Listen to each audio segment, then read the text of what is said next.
I'm ready to install all my upgrades. I just received my waterproof receiver. We've got our fan, and we've got our 27 turn Axial motor. This motor came pre-wired, picked it up at Hobbytown, USA. Here's our receiver, fan. I'm going to go ahead and tear this truck apart and see if I can't get that motor out of there.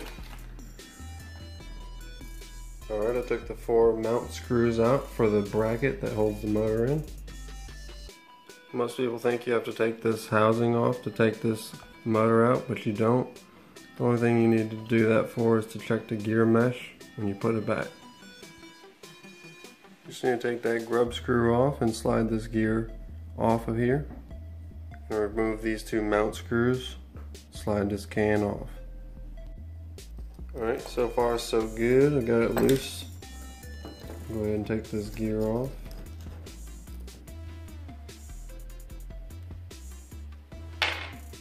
And while I was fiddling with the motor, these pieces here fell out. So I'm reckoning that was, whatever that is what's wrong with this old motor. So I got that out, and it's looking like the new motor should fit right in there.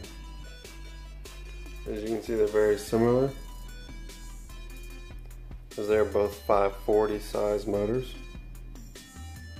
And there it is in the bracket. Fits perfectly. Alright, I went ahead and took this cover off so I can inspect the gear mesh as I install this motor.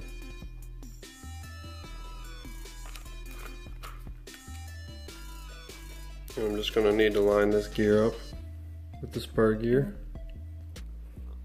Quick glance, I noticed my pinion was on backwards, so I had to flip this around to make sure it was on there, and I'm going to tighten down that grub screw.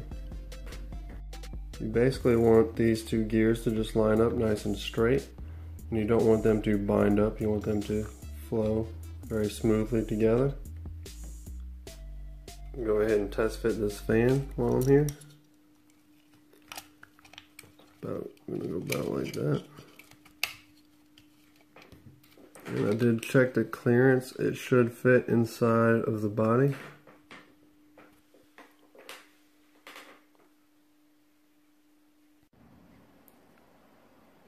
Two weeks later, I'm back at this project